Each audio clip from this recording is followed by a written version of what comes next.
एनव्हिडियाचे CEO Jansen Huang यांचं zero coding vision हे statement आता सध्या खूप चर्चेला आहे आणि त्याच्यामुळे इंजिनियरचं भविष्य आता खूप धोक्यात आहे असं बऱ्याच जणांना वाटायला लागलं.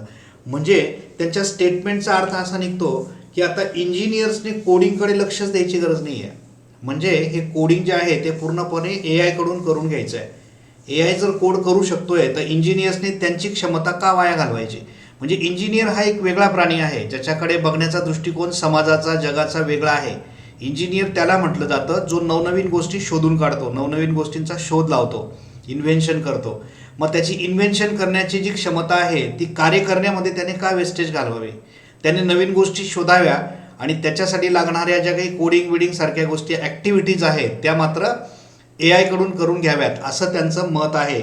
मग याच्यामुळे बरेचसे इंजिनियर्स जे लो कोडिंगवाले आहेत, म्हणजे जे कोडिंग करणारे इंजिनियर म्हणू आपण, तर असे इंजिनियर्स की जे फक्त कोडिंगचं काम करतात असं मला म्हणायचं आहे, त्यांना भीती वाटायला लागली. म्हणजे त्यांचं काम जर आता AI घेणार असेल तर मग त्यांच्या भवितव्याचं काय. आणि मग आता जेन्सन हुआंग जे आहेत त्यांचं मत काय आहे, त्यांची इच्छा अशी आहे की ते म्हणतात माझी इच्छा आहे की अभियंत्यांनी कोडिंगमध्ये शून्य वेळ द्यावा. म्हणजे त्यांनी त्यांचा मौल्यवान वेळ म्हणतात ते की तो कोडिंगमध्ये त्यांनी घालवू नये. मग इंजिनियरने काय काम करावं. प्रत्येक इंजिनियरने जे कठीण समस्या असतात, प्रॉब्लेम्स असतात ते सोडवण्यासाठी म्हणून एफर्ट्स घ्यावेत. कोडिंगचं जे काम आहे ते AI करेल. म्हणजे आता कोडिंगचे जे सिंटॅक्सचं ओझं आहे ते आता इंजिनियर्सनी हात बसायची गरज नाही आहे. म्हणजे मला थोडक्यात आता एक उदाहरण इथे देता येऊ शकतं. समजा जर एखादी बिल्डिंग बांधायची असेल तर ते बिल्डिंग बांधण्यासाठी सगळ्यात मेन रोल कोणाचा आहे तर तो आर्किटेक्ट जो आहे त्याचा आहे. त्याचं काम काय आहे, घराचं डिझाईन तयार करणे. आणि मग नंतरची जी टीम आहे बाकीची, मग त्याच्यामध्ये अगदी तो शेवटच्या लेवलला काम करणारा जो मजूर आहे, जो सिमेंट कालवतो, वाळू वगैरे कालवतो, विटा वगैरे वाहून नेतो एका जागेवरून दुसऱ्या जागेवर, बरोबर आहे. त्याच्यानंतरचा जो दुसरा वरच्या लेवलचा आहे मिस्त्री, तो त्या विटा ठेवून एक भिंत बांधतो. तर तिथे थोडीशी मेजरमेंटची वगैरे गरज पडते. म्हणजे तिथे थोडी बुद्धिमत्ता लागते, खालच्या लेवलला काही जास्त लागत नाही आहे. आणि मग तो भिंत बांधतो वगैरे आणि त्याच्यावर लक्ष ठेवणारा पुन्हा एक इंजिनियर असतो जो त्याच्याकडून हे सगळं काम करून घेत असतो. पण या सगळ्या गोष्टींमध्ये इंजिनियर म्हणण्याची लेवल कोणाची आहे, जो मेन ज्याने ते डिझाईन केलंय घराचं तो खरा इंजिनियर. त्यामुळे इंजिनियरकडे बघण्याचा दृष्टिकोन समाजाचा आहे की तो वेगवेगळ्या गोष्टी शोधून काढतो की मोठ्या मोठ्या समस्यांवर सोल्युशन शोधण्याचं काम इंजिनियर करतो. म्हणून मग त्यांच्या मते हे कोडिंगचं जर काम आता AI करत असेल तर इंजिनियरचा बराचसा लोड जो आहे तो आता AI मुळे कमी होणार आहे असं त्यांचं मत आहे.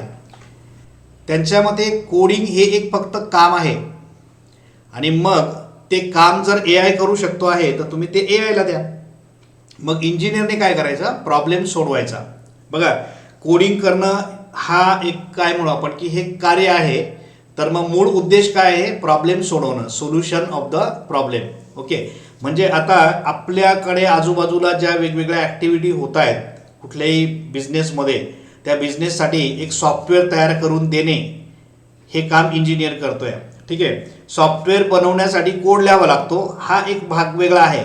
परंतु सॉफ्टवेअर नेमकं कशासाठी हवं आहे, प्रॉब्लेम काय आहे, त्यांच्याकडे येणाऱ्या समस्या कोणत्या आहेत या समजून घेण्याचं काम मात्र कोण करणार आहे, हे काम इंजिनियर करणार आहे. मग इंजिनियरने तो प्रॉब्लेम समजून घ्यावा, त्याच्यावर काय सोल्युशन आहे ते शोधावं आणि मग कोडिंगसारखं जे काम आहे ते AI कडून करून घ्यावं. त्यामुळे त्याचा जो वेळ आहे तो खूप वाचणार आहे आणि कमी वेळामध्ये तो जास्त प्रॉडक्टिव्हिटी त्याची करू शकतो असं त्यांचं मत आहे.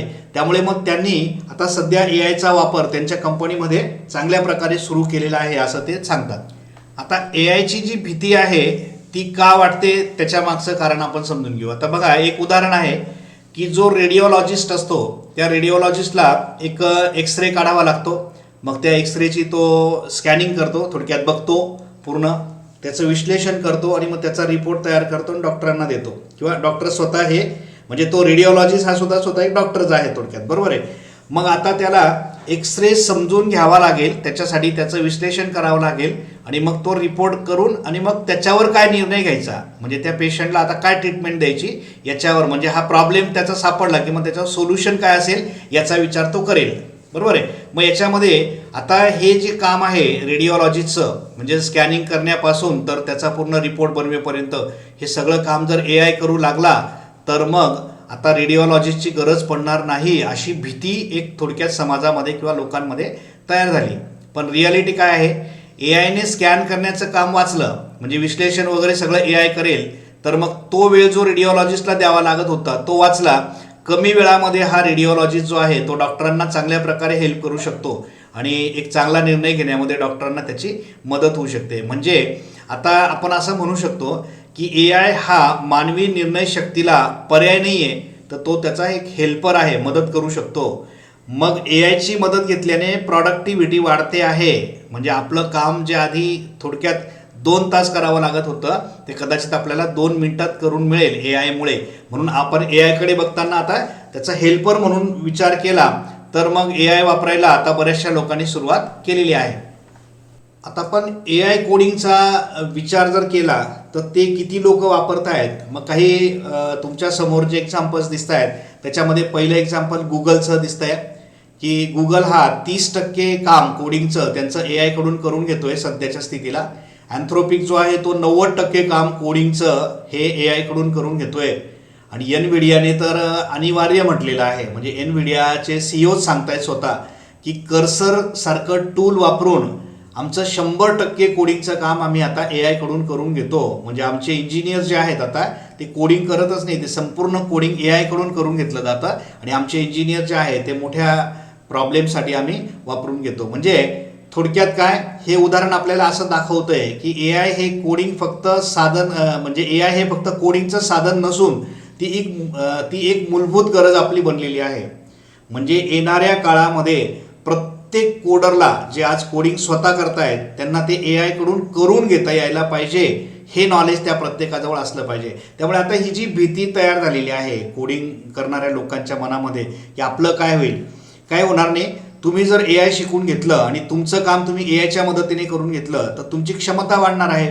म्हणजे तुम्ही दिवसागणिक जर 4 कोड लिहू शकत होते तर आता तुम्ही 400 कोड लिहून घेऊ शकतात. त्यामुळे तुमची प्रॉडक्टिव्हिटी वाढली तर अर्थातच तुमचा स्कोप वाढेल आणि मग तुम्ही कमी वेळामध्ये जास्त काम करणार, कमी एफर्ट्स तुम्हाला लागतील थोडक्यात, आणि तुमचं काम जे आहे ते ए आयकडून करून घेता येऊ शकतं.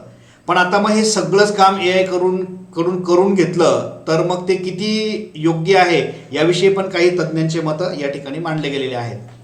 बघा, आता काही तज्ज्ञ लोक असं म्हणतात की हे जी रियालिटी आहे, म्हणजे सगळं काम कोडिंगचं ए आय करेल, ही रियालिटी जी वाटते त्याच्यामध्ये काही धोका आहे. म्हणजे पूर्ण कोड जो आहे तो ए आयकडून लिहून घेऊन त्याच्यावर जर आपण पूर्ण अवलंबून राहिलो तर कदाचित तो कोड बग फ्री राहू शकत नाही. म्हणजे थोडक्यात मला सांगायचं असं आहे की आपण समजा ए आयने लिहून घेतलेला कोड जसाच्या तसा वापरला आणि त्याच्यामध्ये जर काही त्रुटी असतील तर मग त्या सॉफ्टवेअरमध्ये त्या त्रुटी राहून जातील. म्हणून बऱ्याच ठिकाणी तुम्ही बघा ए आयचे जेवढेही मॉडेल असतात त्याच्यावर खाली एक स्टेटमेंट दिलेली असते. बघा, समजा तुम्ही ChatGPT वापरताय तर ChatGPTच्या बॉटमला एक स्टेटमेंट दिलेली आहे की ChatGPTने दिलेलं उत्तर हे चुकीचं राहू शकतं, म्हणून तुम्ही ते तपासून बघा. म्हणजे याचा अर्थ काय होतो की ए आयचा जो रिझल्ट आहे तो अजूनही 100% ॲक्युरेट नाही आहे. बऱ्यापैकी तो चांगला कोड देतोय आपल्याला किंवा चांगले रिझल्ट्स देतोय, पण 100% नाही म्हणता येणार. त्यामुळे आत्ताच्या घडीला आपण असं नाही म्हणू शकत की 100% कोडिंगचं काम हे ए आय करेल. नाही, ए आय कोड लिहून देईल, मग तो लिहिलेला कोड जो आहे तो तपासून पाहणे, तो बरोबर आहे का, सगळ्या गोष्टी चेक करणे, हे काम मात्र कोणाला करावं लागेल, हे एक्सपर्टला म्हणजे प्रोग्रामरला म्हणजे कोडरला करावं लागेल. मग याच्यामुळे काय होतं बघा, आता एका बाजूला आपण असं म्हणतोय की ए आयमुळे प्रॉडक्टिव्हिटी वाढेल, परंतु काही तज्ज्ञांचं म्हणणं असं आहे की ए आयमुळे उलट अजून काय झालं की काम स्लो होऊन गेलं. म्हणजे काय होतंय, तुम्ही ए आयकडून कोड लिहून घेतात आणि पुन्हा तुम्ही तपासतात. ए आयने लिहून दिलेला कोड तपासण्यामध्ये जो वेळ जातो कदाचित तेवढ्या वेळामध्ये तुम्ही स्वतः कोड लिहू शकता, असं पण काही लोकांच्या मते घडतंय. त्यामुळे काही लोकांनी मग असं मत मांडलेलं आहे की उलट ए आय वापरल्यामुळे आमचं 19% जे कामचा स्पीड होता तो कमी होऊन गेला, असं काही लोकांचं म्हणणं आहे. सगळ्यांचं नाही, काही लोकांना त्याचा फायदा पण होताना दिसतोय, जसं एनव्हिडियावाले म्हणतायत त्यांना बेनिफिट दिसतोय, तर काही लोकांच्या मते हे असं देखील घडतंय. ओके, आता कर्सरचे जे सीईओ आहेत त्यांच्या मते त्यांचं म्हणणं असं आहे, एखादी बिल्डिंग जर तुम्ही बांधत असाल आणि त्याचा पाया जर कच्चा राहून गेला तर ती इमारत जी आहे ती कोसळू शकते. म्हणजे आता तुम्ही ए आयवर अवलंबून राहून ए आयकडून कोड करून घेतात, याला वाईप कोडिंग असं थोडक्यात म्हटलं जातं. म्हणजे तुम्ही ए आयच्या भरोशावर कोडिंग करून घेणार असाल आणि ते जसेच्या तसे डायरेक्ट यूज करणार असाल तर कदाचित ते बरोबर नसतील, तर मग धोकादायक स्थिती तुमची तयार होऊ शकते. वाईप कोडिंग म्हणजे काय, तर कोड तपासून न पाहता केवळ ए आयवर आंधळा विश्वास ठेवणे असं त्याचा अर्थ त्यांनी काढलेला आहे. त्यामुळे वाईप कोडिंग हे 100% अजूनही सक्सेसफुली नाही आहे. त्याच्यातून तुम्ही कोड लिहून घेतल्यानंतर तुम्हाला त्याच्यामध्ये काही बदल तुमच्या पद्धतीने करावे लागू शकतात किंवा तुम्ही तो पूर्ण तपासून मग वापरायचा आहे, म्हणजे तुम्हाला जो होणारा धोका आहे तो टाळता येऊ शकतो, असं त्यांचं मत आहे. बघा, टेस्लाचे माजी ए आय प्रमुख जे आहेत आंद्रे कारपाथी नावाचे, ते देखील असं म्हणतात की मी स्वतःला मागे पडल्यासारखे अनुभवतो. म्हणजे आता त्यांचं मत आहे हे, म्हणजे सगळ्यांचंच मत हे असं नसेल. त्यांचं मत काय आहे, व्यवसायाची पूर्णपणे पुनर्रचना होत आहे, म्हणजे रिफॅक्टरिंग होत आहे. माझे स्वतःचे अलीकडील प्रोजेक्ट्स ए आयने नाही तर मी हाताने लिहिले, कारण ए आय अजूनही गुंतागुंतीच्या कामात कमी पडतो आहे. म्हणजे हे मत त्यांचं आहे की ए आय अजून 100% वापरला जाऊ शकत आहे. बऱ्याचशा गोष्टी ज्या आहेत त्या ए आयला जमत नाही आहेत आणि त्या मला स्वतः लिहाव्या लागल्या. काही प्रोजेक्ट्समधला कोड हा मला स्वतः लिहावा लागला. म्हणजे अजूनही आपण असं म्हणू शकतो की मानवी कोडिंगची गरज अजूनही मार्केटमध्ये आहे. आता बिझनेस रिफॅक्टरिंगमध्ये आपण काय म्हणू शकतो बघा, म्हणजे प्रोफेशन जे आहे तुमचं ते तुम्हाला बदलायचं आहे. बघा, आता जसा साप असतो तो काही दिवसानंतर त्याची कात टाकतो असं म्हणतो आपण, म्हणजे मग तो काय करतो, पुन्हा नव्याने सुरुवात करतो. आता जे कोडर्स आहेत ते कोडर्स ते आत्तापर्यंत काय करत होते, स्वतः सिंटॅक्स लिहायचे, डिबगिंग वगैरे, टायपिंग हे सगळे कामं ते करत होते. मग आता ते काम त्यांनी ए आयकडून करून घ्यायचं आहे आणि मग त्यांनी काय करायचं, त्यांनी थोडंसं इनोव्हेटिव्ह काम करायचं. त्यांनी architecture, system design, problem definition, समस्या ओळखणे वगैरे, म्हणजे थोडक्यात थोडी वरच्या लेवलचे कामं जे आहेत ते त्यांनी करायचे आहेत. म्हणजे आपल्याला आता एखादी गोष्ट कशी करायची पेक्षा काय करायचं याच्यावर भर द्यायचा आहे. आपल्याला कसे करायचे यापेक्षा काय करायचे यावर भर द्यावा लागेल. म्हणजे तुम्हाला आता हे जे 2 शब्द आहेत हाऊ आणि व्हॉट, याच्यामध्ये हाऊ हा विषय तुम्ही सोडून द्या, कारण ते काम ए आय करेल. कसं करायचं हे ए आय ठरवेल, पण काय करून घ्यायचं त्याच्याकडून हे मात्र तुम्हाला ठरवावं लागेल. त्यामुळे जे डिझायनर्स आहेत, सिस्टीम डिझायनर आहेत, आर्किटेक्ट आहेत, त्यांना काही मरण नाही आहे. त्यांच्याकडे आयडिया आहेत आणि त्यांच्या आयडियाप्रमाणे मग ते काय करतील, ए आयकडून कोडिंग करून घेतील. आणि ए आय म्हणजे जे खालच्या लेवलचं काम होतं, थोडक्यात लो लेवल कोडर, ते काम रिपिटेटिव्ह टास्क, त्याच गोष्टी ज्या कराव्या लागत होत्या, तिथे मात्र भीतीचं वातावरण आहे. मग त्या लोकांनी त्यांची स्वतःची जी लेवल आहे ती काय करायची, आता बदलून घ्यायची आहे. म्हणजे त्यांना आता स्वतःला कोडर न ठेवता त्यांनी स्वतःला आता सिस्टीम डिझायनर कसं करता येईल, नवनवीन संकल्पना आपल्याला कशा शोधता येतील, कशा पद्धतीने इनोव्हेशन करता येईल याच्यावर कार्य करण्याची त्यांना थोडक्यात गरज आहे. मग या सगळ्या डिस्कशनवरून फायनल आपल्याला डिसिजन काय घेता येऊ शकतं बघा. भविष्यातील इंजिनियर जे असतील त्यांच्यासाठी सल्ला काय आहे, तुमची स्पर्धा ही ए आय बरोबर नाही आहे, तर ए आय वापरणाऱ्या इंजिनियर बरोबर आहे. म्हणजे जे लोक ए आय वापरून पुढे जातील ते पुढे निघून जातील आणि तुम्ही ए आय न वापरता सगळंच तुम्ही करत बसणार तर मग मात्र तुम्ही मागे राहून जाणार. त्यामुळे आपल्याला आता तसं हे कोड जे आहे ते अजूनही सुटलेलं नाही आहे असं म्हणू शकतो. मग आता न सुटलेले कोड जे आहे ते तुम्हाला सोडण्यासाठी स्वतः सज्ज व्हायचं आहे. थोडक्यात येणारी संधी जी आहे ती आपल्याला काहीतरी घेऊन येत असते.